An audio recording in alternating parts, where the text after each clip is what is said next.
प्राचीन भारत का एक भव्य महल।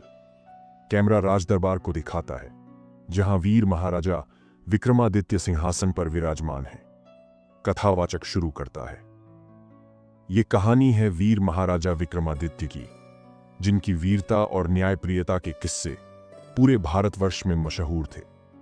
लेकिन आज हम सुनेंगे उनके जीवन का एक ऐसा रहस्यमयी पल जो इतिहास के पन्नों में दफन हो गया। एक रहस्यमयी साधु राज दरबार में प्रवेश करता है, जिसके हाथ में एक सुंदर पर अशुभ दिखने वाली तलवार है। साधु के आते ही दरबार में सन्नाटा छा जाता है। महाराज, ये तलवार कोई साधारण तलवार नहीं है। ये देवताओं की तलवार है, लेकिन इसे एक श्राप लगा हुआ है। श्राप? इस तलवार के साथ क्या कहानी जुड़ी है अर्शिवर? ये तलवार एक राक्षस का वध करने के लिए बनाई गई थी, लेकिन उस राक्षस ने मरते समय इसे श्राप दे दिया। जो भी इस तलवार को धारण करेगा, उसकी आत्मा राक्षस के वश में हो जाएगी। साधु तलवार को महाराजा के चरणों में रखकर बिना कुछ कहे चला जाता है। वीर महाराजा के सेनापति अर्जुन उन्हें तलवार रखने के लिए प्रेरित करते हैं। महाराज, ये तलवार हमारी सेना को अजेय बना सकती है, हमें इसे रखना चाहिए। लेकिन ऋषि ने इसे श्रापित बताया है, क्या हमें इसे छूना चाहिए? संदेह के बावजूद वीर महाराजा तलवार को उठा लेते हैं। जैसे ही वे इसे छूते हैं, दरबार में एक काली छाया छा जाती है और मशालें झिलमिलाने लगती हैं। रात को वीर महाराजा को अपने कक्ष में फुसफुसाहट सुनाई देती है। वे देखते हैं कि तलवार हल्की चमक रही है। अचानक एक भूतिया आकृति प्रकट होती है, जो उस राक्षस की आत्मा है जिसने तलवार को श्राप दिया था। विक्रमादित्य, तुमने मेरी तलवार को छू लिया है, अब तुम्हारी आत्मा मेरी है। वीर महाराजा विरोध करने की कोशिश करते हैं, लेकिन राक्षस की शक्ति बहुत प्रबल होती है। अगले दिन वे दरबार में कठोर और अन्यायपूर्ण निर्णय लेने लगते हैं। सेनापति अर्जुन वीर महाराजा के व्यवहार में परिवर्तन को नोटिस करते हैं।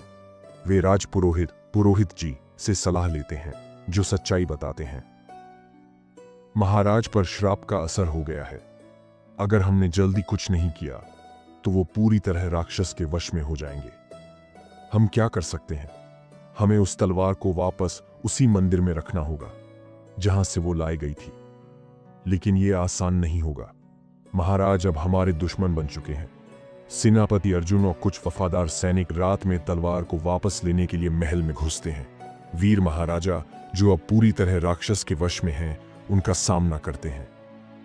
वीर महाराजा, आत्मा पर कब्जा होने के बाद तुम लोग मेरे सामने कैसे खड़े हो सकते हो? मैं अब तुम्हारा महाराजा नहीं हूं। भयंकर युद्ध छिड़ जाता है। सेनापति अर्जुन बहादुरी से लड़ते हैं, लेकिन वीर महाराजा को हरा नहीं पाते। जब सब कुछ खत्म होता दिखता है, पुरोहित जी एक शक्तिशाली मंत्र का जाप करते हैं, जिससे राक्षस की पकड़ कमजोर हो जाती है। विक्रमादित्य, अपने अंदर के वीर को जगाओ, ये तलवार तुम्हारी नहीं है। वीर महाराजा पुरोहित जी की बात सुनकर राक्षस के खिलाफ संघर्ष करते हैं। अंतिम शक्ति के साथ वे तलवार को दूर फेंक देते हैं। राक्षस की आत्मा नष्ट हो जाती है और वीर महाराजा बेहोश होकर गिर जाते हैं। अगली सुबह वीर महाराजा श्राप से मुक्त होकर उठते हैं। तलवार को एक मंदिर में सील कर दिया जाता है, ताकि कोई इसे फिर से न छू सके। राज्य खुशी से झूम उठता है, क्योंकि उनका प्रिय राजा फिर से न्यायप्रिय और नेक बन गया है। वीर महाराजा विक्रमादित्य ने न सिर्फ अपने राज्य को बचाया, बल्कि उन्होंने ये साबित कर दिया कि सच्ची वीरता कभी श्राप के आगे नहीं झुकती। स्क्रीन काले पड़ जाती है जब वीर महाराजा महल की बालकनी पर खड़े होकर अपने शांतिपूर्ण राज्य को निहारते हैं।